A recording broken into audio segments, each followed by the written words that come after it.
Hola amigos y amigas del Educador. Estamos en un programa más con análisis y noticias para la People. ¿Cómo estás, Alex? ¿Qué tal, Daya? Ya estamos listos para comenzar un nuevo programa. Tenemos noticias relevantes de la coyuntura nacional. Así es, Alex. Vamos con más noticias para la People.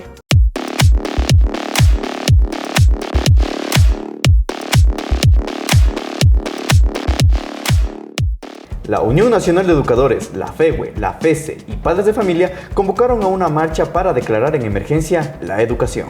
No hay semana, no hay día en que un padre, una madre, un estudiante o un docente sean asaltado, sea extorsionado o sea asesinado. El denominado Plan Fénix en la ciudadanía ecuatoriana y en el país no existe. Noboa le miente a la juventud. Le recordamos que él planteó garantizar el libre acceso a la educación superior pública, que él planteó aumentar el presupuesto hacia las universidades. Pero la realidad es otra y denunciamos al país que solo el 37% de los actuales postulantes van a acceder a la universidad pública. ¿Cómo se siente el saber que el presupuesto para nuestra educación se recorta una y otra vez? Personalmente me encuentro indignada. Es inaceptable que se nos niegue el derecho a la educación de calidad. En el año 2013 se debía haber ejecutado el 6% del Producto Interno Bruto que demanda la Constitución. Es decir, que se debe invertir en educación 7.000 millones de dólares. Pero los gobiernos han pasado y cada gobierno ha ido reduciendo más el presupuesto para educación. Necesitamos como padres sumarnos a esta lucha de los maestros, de los estudiantes. Si bien es cierto, somos una comunidad educativa que debemos luchar por la educación de nuestros hijos, una buena educación pública, que ese es nuestro derecho también como padres. La marcha nacional sale desde Santo Domingo. El sábado 6 de abril estará nutrida por padres, madres de familia, estudiantes, docentes, quienes vamos a caminar durante 4 días hasta el martes 9 de abril, que nos concentramos a partir de las 3 de la tarde en la iglesia de Santo Domingo, donde se vinculan más provincias, también compuestas por estudiantes secundarios, universitarios, docentes, padres, madres de familia, con quienes nos concentramos a las 3 de la tarde y avanzamos hacia Carondelet y a la Asamblea, bajo el pedido de que se declare en emergencia la educación, que el gobierno presente un plan de reinserción escolar, que se presenten políticas públicas con presupuesto para evitar que los jóvenes, niños y niñas sigan siendo reclutados, que se actualicen los protocolos y las políticas para prevenir los distintos tipos de violencia al interior y al exterior de los espacios educativos, y para exigirle al ministro de Educación que ejecute la LOI, la misma que señala que cuando la violencia es sistemática, el Estado está en la obligación de en cada 5 meses hacer una evaluación y, de ser necesario, actualizar sus políticas para enfrentar y precautelar la vida de los actores educativos internos y externos. Sin duda es un tema que está generando mucha atención en todo el país. La falta de atención a la educación pública, la inseguridad, el recorte de presupuesto y las condiciones laborales de los maestros y maestras son las razones principales de esta movilización. La voz de los diversos gremios debe ser escuchada por el gobierno de Noboa a fin de declarar la educación en emergencia. En las inmediaciones de la Embajada de Canadá, defensores de naturaleza y recursos naturales realizaron un plantón en protesta contra la minería y defensa de palo quemado.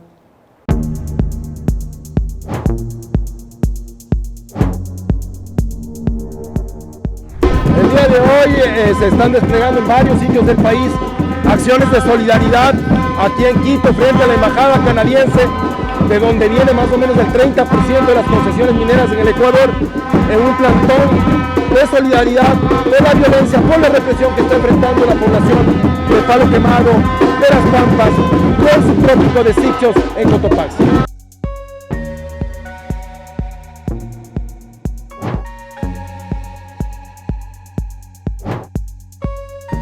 Estamos aquí con los compañeros de la provincia de Cotopaxi, de la comunidad Palo Quemado, quienes han sido afectados por la represión de la policía y la militarización de nuestros territorios. Estamos luchando aquí por la vida y compañeros sepan que no están solos, que estamos aquí en la lucha de pie y de frente. Los compañeros que están ahí viven por el día a día. Ahora con esta represión no han tenido ni siquiera para poder salir a trabajar y aún más para poder sostener y salir al sustento para la familia.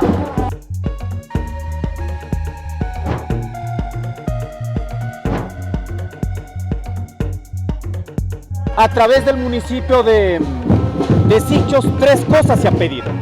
1, la suspensión de la consulta. 2, la salida inmediata, en este caso de las Fuerzas Armadas, de la Fuerza Policial.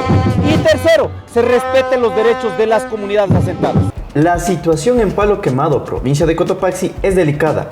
Los manifestantes denuncian la represión por parte de autoridades hacia quienes defienden los derechos de la naturaleza. Es una lucha importante por la protección de la vida, los derechos de las comunidades y el ambiente. Estaremos pendientes al desarrollo de esta noticia. En el marco del mes de la mujer se llevó a cabo un conversatorio titulado Mi vida por encontrarte, explorando la reparación integral, con el fin de profundizar el caso de Juliana Campoverde, quien desapareció el 7 de julio del 2012.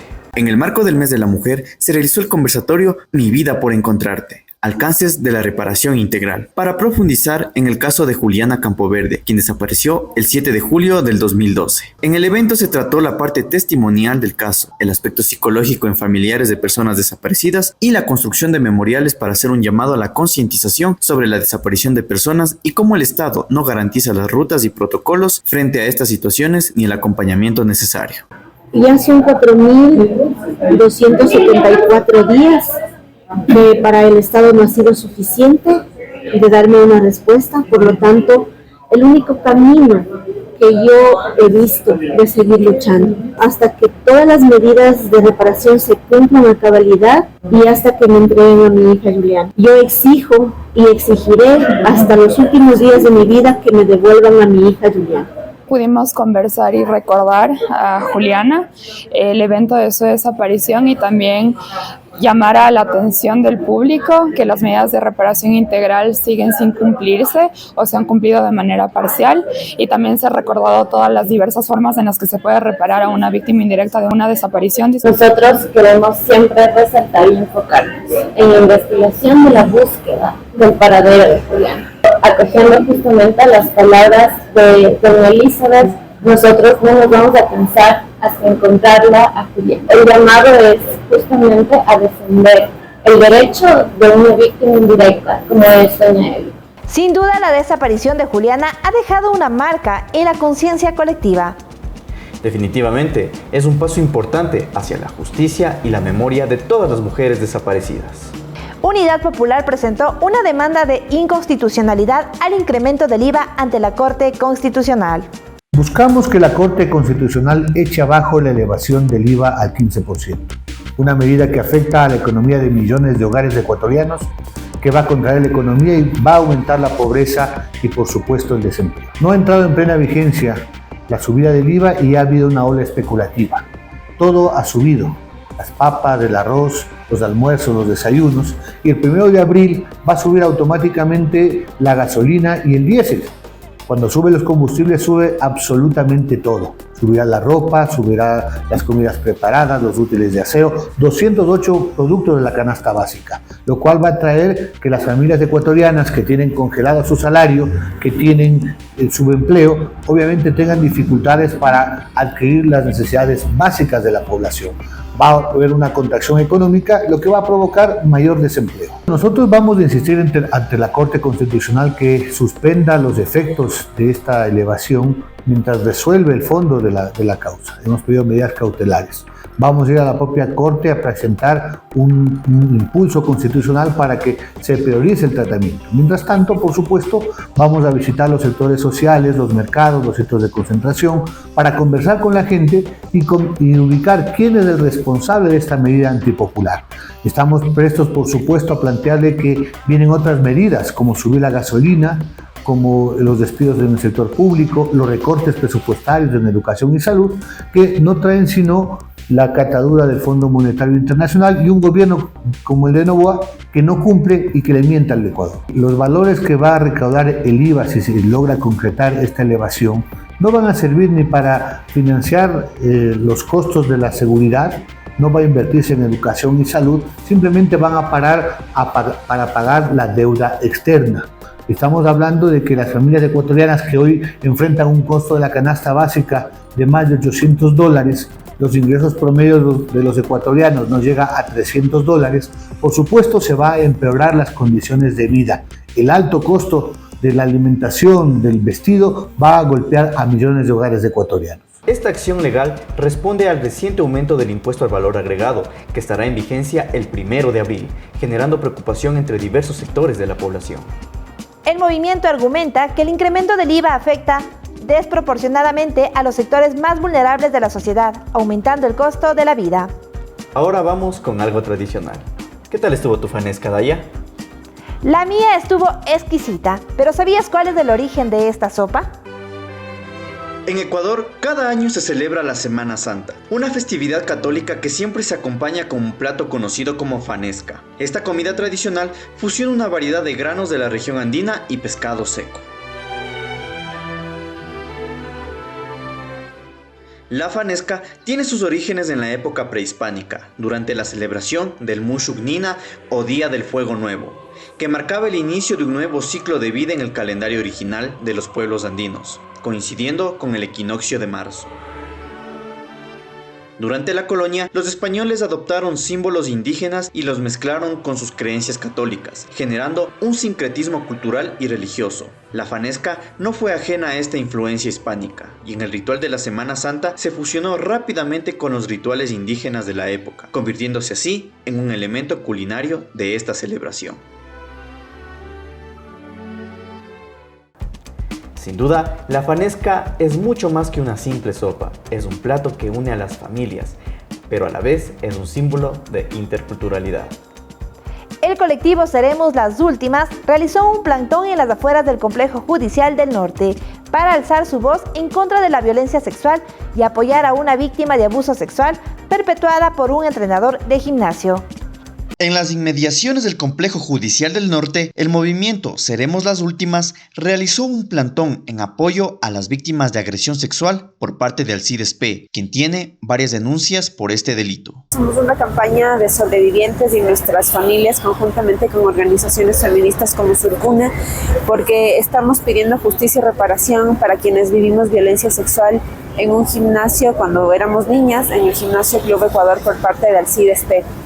El día de hoy se está llevando a cabo la audiencia de juicio del único caso que no está prescrito. Creemos que este caso puede sentar un precedente sobre los tipos de prueba que pueden ser valorados por los tribunales. Entonces esperamos que genere un precedente para los delitos que son imprescriptibles ahora y que han pasado hace muchos años. Esperamos que se genere una reparación adecuada y justa hacia las víctimas en todas sus dimensiones y sobre todo esperamos que los jueces vayan más allá en su decisión y no solo condenen a Alcides-P, sino también generen como garantías de no repetición normativa para proteger a los niños, niñas y adolescentes que se encuentran en espacios extracurriculares. Se espera que se dicte una sentencia favorable y que se tome conciencia sobre los delitos sexuales que en varias ocasiones pasan desapercibidos. El mensaje principal de esta acción es la solidaridad con la víctima y la exigencia de justicia por parte de las autoridades. También se busca crear conciencia sobre la importancia de prevenir y combatir la violencia sexual en todas sus formas. Sin duda, es un llamado urgente a la acción. Organizaciones sociales y diversos sectores argumentan que la consulta popular es un medidor de popularidad de Noboa para las próximas elecciones presidenciales. Así es. Dos de las preguntas han sido las más cuestionadas, entre ellas el trabajo por horas, que genera la mayor precarización laboral y a la que se refiere el arbitraje internacional que podría tener un impacto negativo en nuestra economía y en la capacidad del Estado para proteger los intereses nacionales. Hablaremos sobre este tema junto a nuestro invitado y Javi en su programa Punto de Encuentro.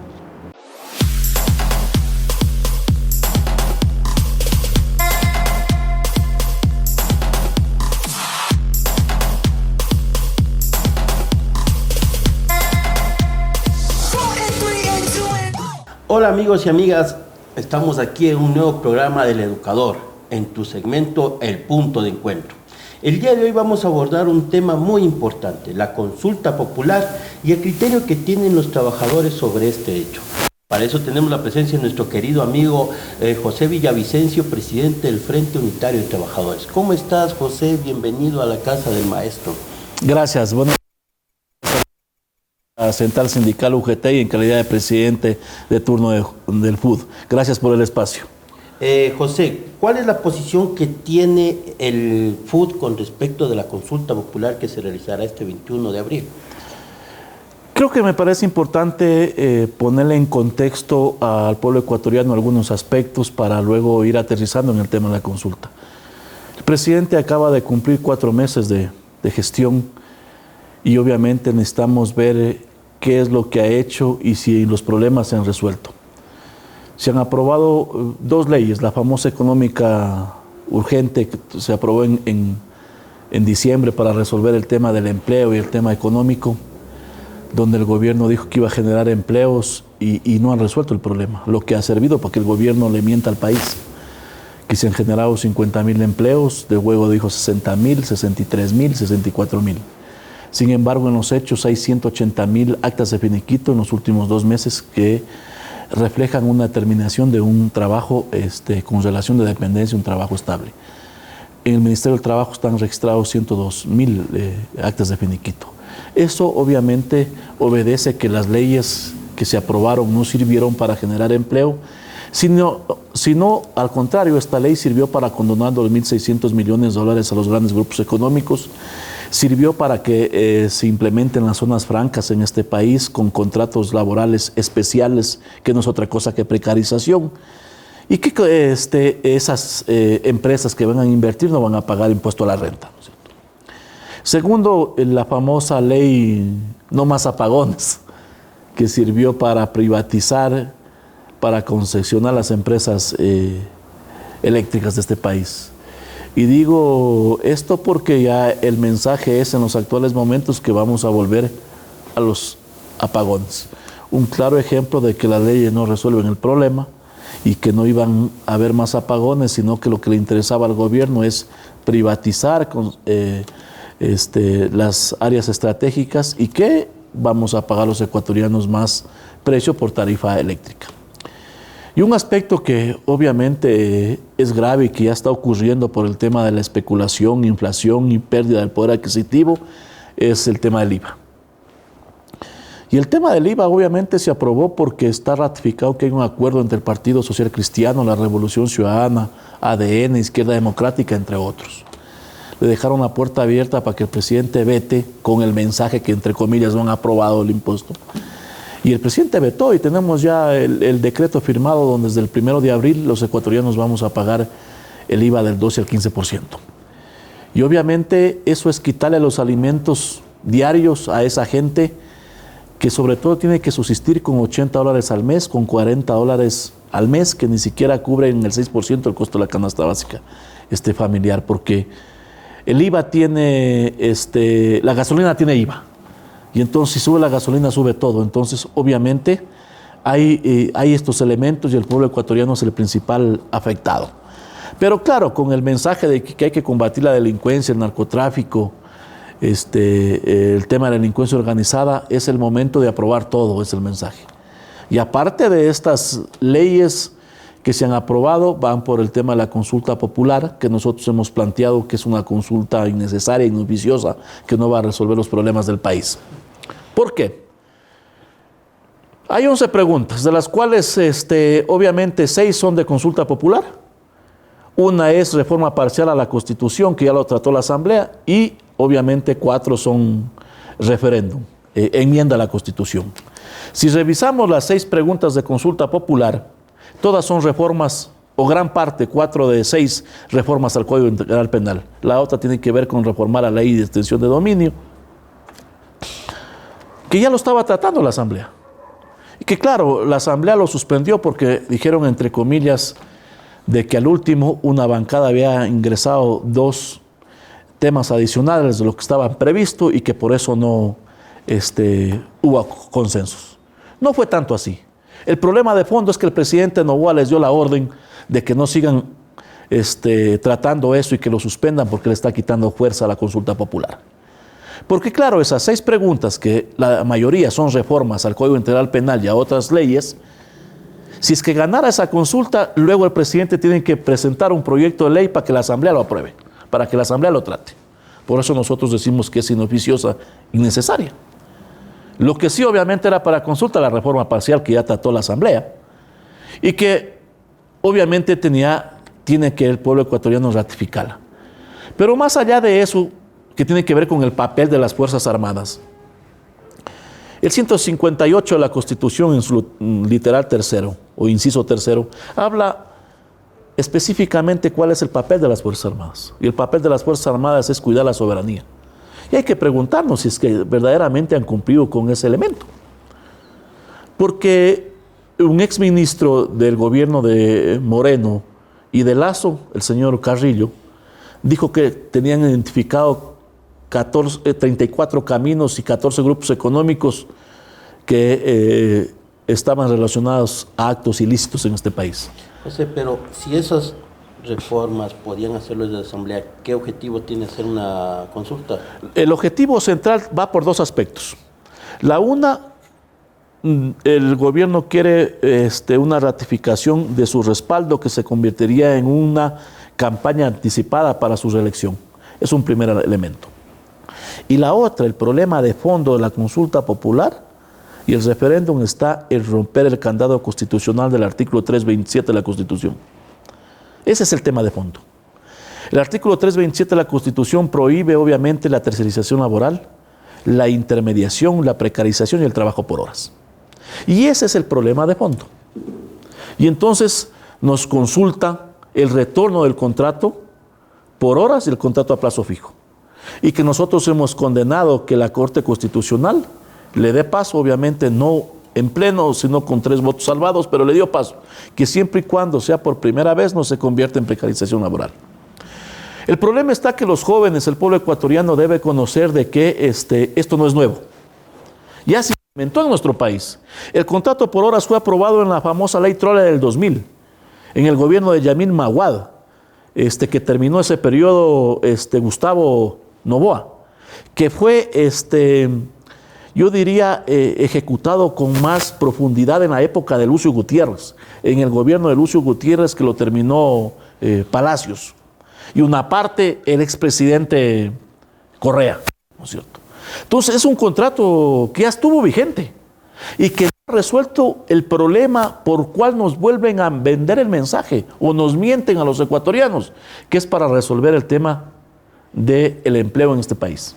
Pero ¿cuáles son las principales críticas que ustedes tienen a este tipo de contratación? Porque lo que según lo que dicen los empresarios, dicen es una modalidad más, no más de contratación. No es una norma más de contratar, no. Lo que buscan obviamente es legalizar la informalidad, la desocupación y el trabajo precario en este país.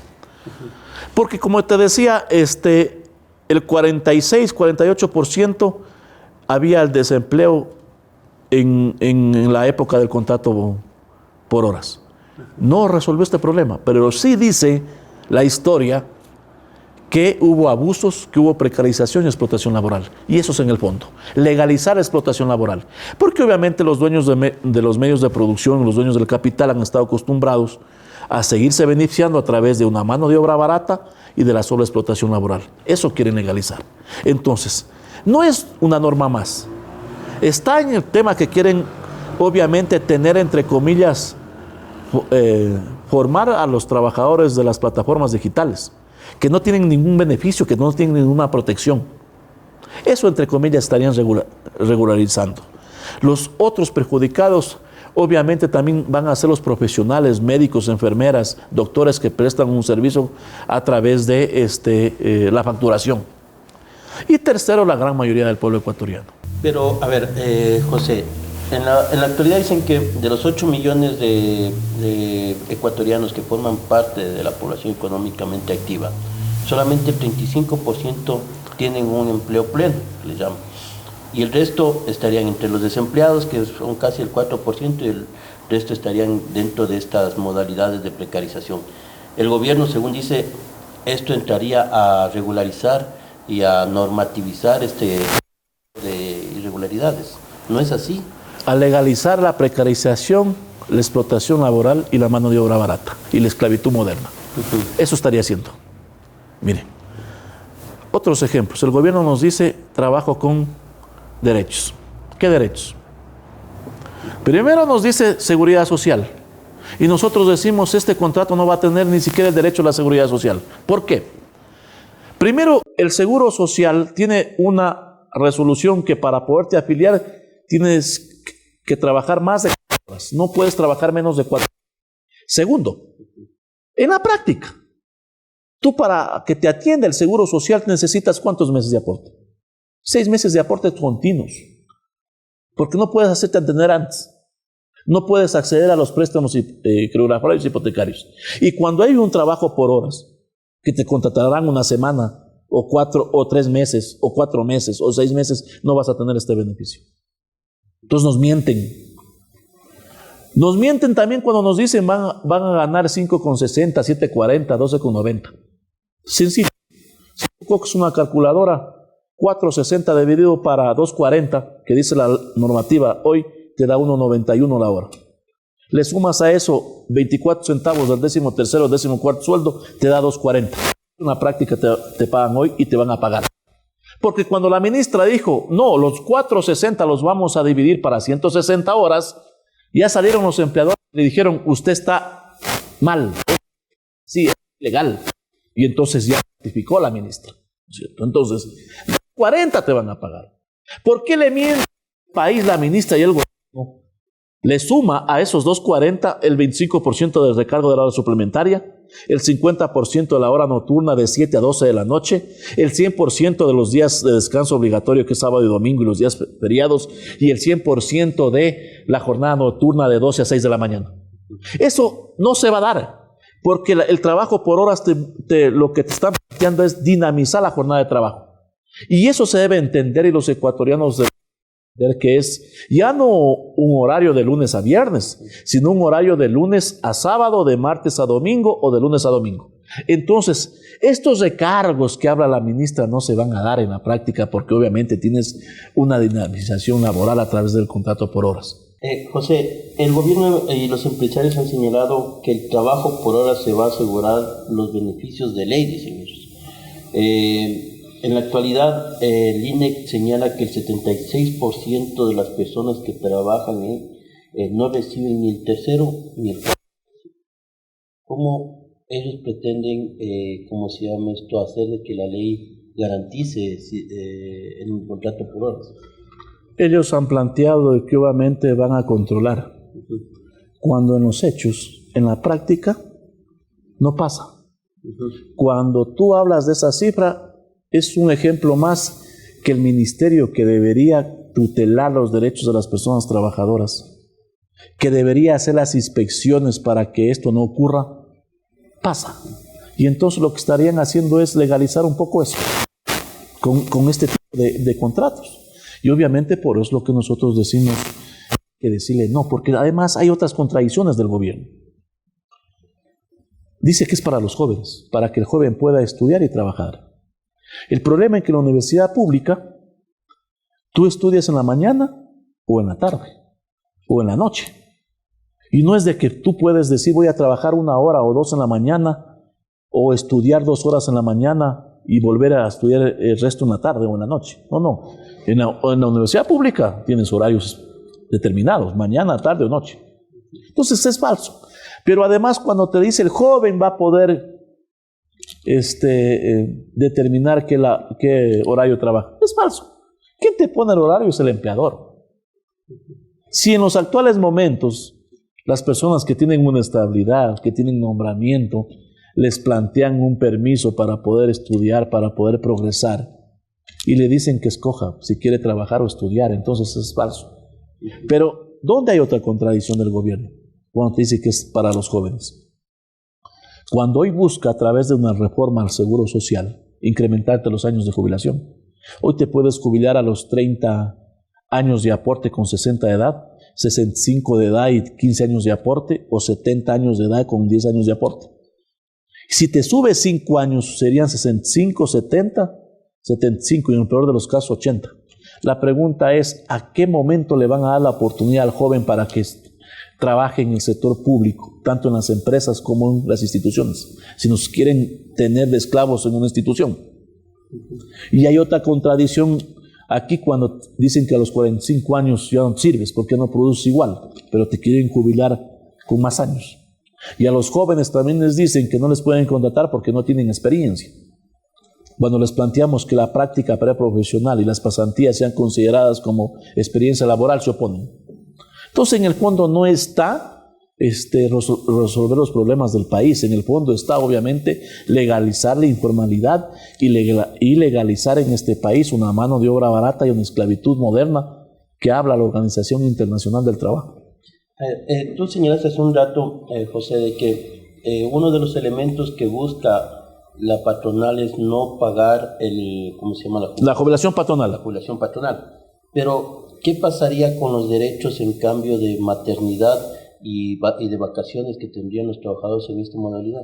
Obviamente la jubilación patronal tiene una persona que trabaje 25 años en la misma empresa y en la misma institución. Entonces, la jubilación patronal significa que luego que cumplas este servicio, la empresa o la institución sí tienen que pagarte una pensión patronal hasta el último día de tu vida y un año más a la familia. Esto en el fondo es lo que no quieren pagar. Segundo, se beneficia el trabajador que se ha despedido con despido intempestivo, que haya trabajado menos de 25 años o más de 20. Entonces, ¿qué va a ocurrir con este contrato? Cumpla los 20, te despido, no te pago la jubilación patronal y te vuelvo a contratar con este tipo de contrato que no va a tener este beneficio. Hasta ahora la ministra del Trabajo no me dice cuándo van a tener vacaciones las personas que sean contratadas con este contrato por horas. ¿Por qué no vas a tener?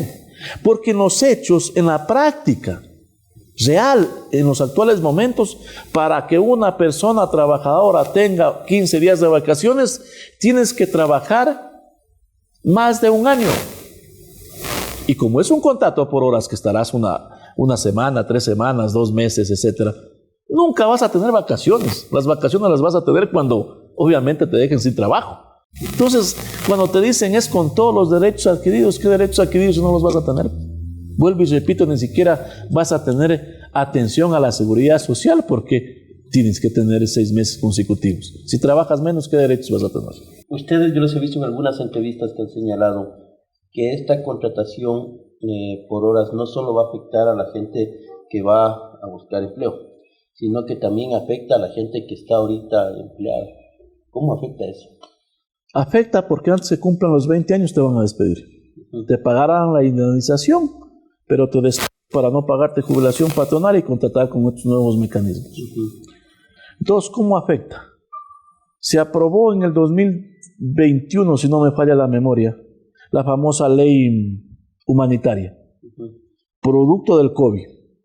Y nos dijeron es para proteger los trabajos, sin embargo se perdieron más de 800,000 empleos. Y también nos dijeron que les van a garantizar el trabajo a los héroes que salvaron vidas. A los policías y a los médicos. A los policías y a los médicos. A los héroes sin capa. Y sobre todo a las personas trabajadoras de los hospitales, enfermeras, auxiliares, médicos, nunca les dieron el nombramiento definitivo ni el contrato indefinido. Les mintieron, les despidieron. Mire. Pero producto de esa ley está el famoso contrato emergente, que no es otra cosa que el famoso contrato a plazo fijo. Y eso a través de este referéndum quieren legalizar, que es un contrato que no tiene estos beneficios porque es también un contrato que está por un año. Con 30 días antes te notifican y te despiden. Entonces tampoco tienes bonos de reserva, tampoco tienes vacaciones, etcétera, etcétera. Esto es lo que quieren consultarnos el 21 de abril, tratando de convencerle a la gente y yo diría abusándose de esa necesidad de los ecuatorianos que no tienen trabajo. Y claro, el mensaje es preferible $2 a no tener nada. No. El tema es que la discusión pasa por qué tipo de empleo le queremos dar a la persona trabajadora. Y el trabajo es parte de los derechos humanos, parte de los derechos fundamentales.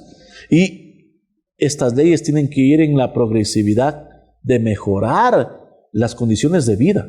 La pregunta que nosotros deberíamos hacerles a los jóvenes y a toda persona trabajadora, ¿por qué buscamos un trabajo? Y buscamos un trabajo obviamente para salir de la pobreza, para salir de la miseria. ¿Y el trabajo por horas nos va a sacar de la miseria, de la pobreza? No. Y por eso hay que decirle no al 21 de abril. José, ahorita han salido los empresarios de que sí, ustedes se oponen a todo, que ahorita necesitamos arrimar el hombro, que es un momento de crisis y que ustedes solo se oponen. ¿Cuál es la propuesta que tiene el FUD? Si dicen no a esta propuesta o a este planteamiento del gobierno, ¿cuál sería la alternativa que ustedes señalan frente a esto? Mire, el problema de los empresarios obviamente que ellos defienden, porque ratifico el hecho, ellos se benefician a través de una mano de obra barata, una sobreexplotación laboral. Así se benefician los dueños del capital, sin pagar los beneficios de ley, sin pagar la jubilación patronal. Por eso despiden. Que arrimemos el hombro. ¿Y ellos cuándo van a arrimar el hombro? Más de $600 millones han tenido los grandes grupos económicos de ganancias. La banca más de $760 millones. Y esos que han tenido más de $600 millones son las 500.000, 1.500, 3.000 empresas de este país, que se oponen obviamente al impuesto a la salida de visas, porque ellos están acostumbrados a seguirse beneficiando a través de quienes generamos la riqueza, que somos los trabajadores, para invertir en otros países y no pagar impuestos en el nuestro. Mire, les planteamos de que paguen un impuesto adicional de las ganancias extraordinarias, se oponen. Entonces, ¿cuándo van a arrimar ellos el hombro? Solo quieren que sea el pueblo ecuatoriano, solo quieren que sean los trabajadores. ¿Qué hemos planteado? Primero, el trabajo por horas fue reemplazado por el contrato parcial permanente, que es un contrato de 4 horas, 20 a la semana, 80 al mes, de lunes a viernes, con todos los beneficios de ley. Eso debería plantearse en este país. Y eso los empresarios deberían aceptar si quieren que el joven estudie y trabaje. Sin embargo, no quieren, porque ellos quieren que el joven venga 1 hora, 2 horas y se vaya una semana, 2 semanas y despedirle. Eso es lo que quieren. Ustedes, además de inscribirse en la pregunta E, que es justito la contratación por horas, se han inscrito en para rechazar la pregunta D, que tiene que ver con el arbitraje internacional.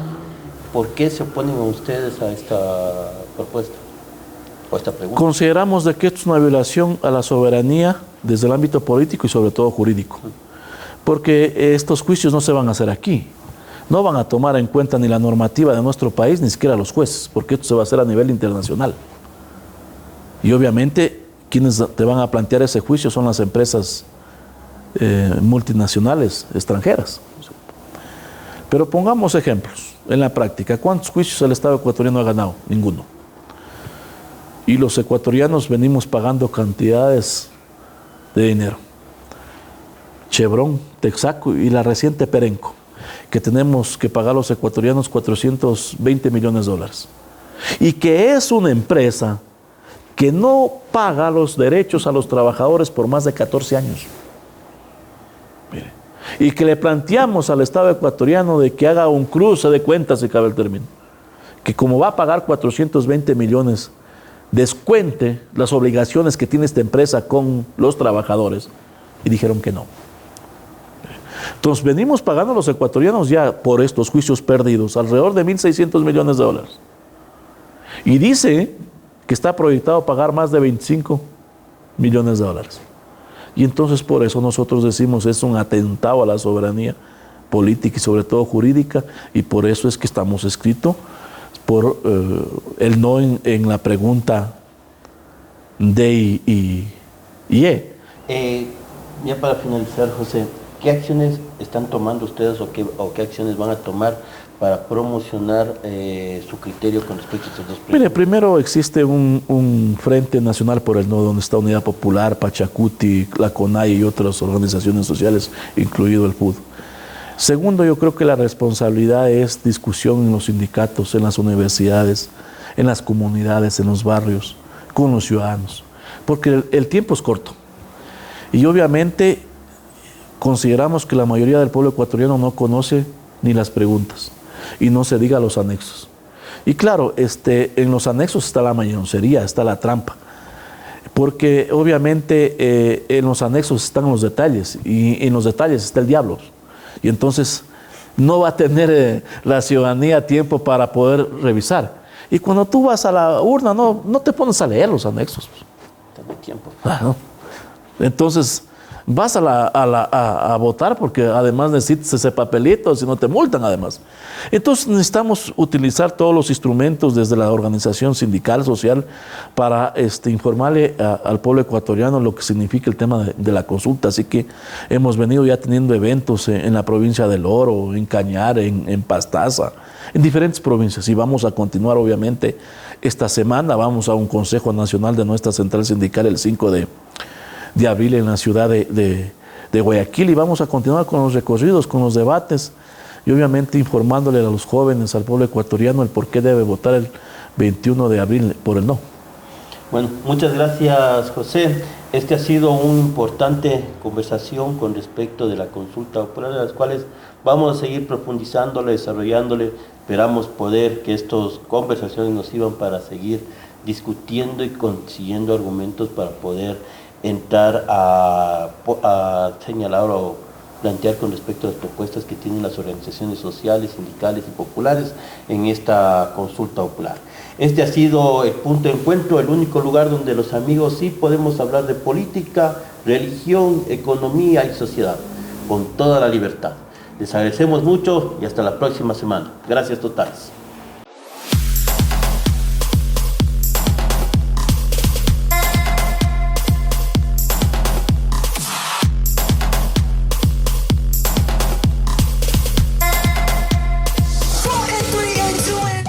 Y con esto concluimos nuestro noticiero del día de hoy.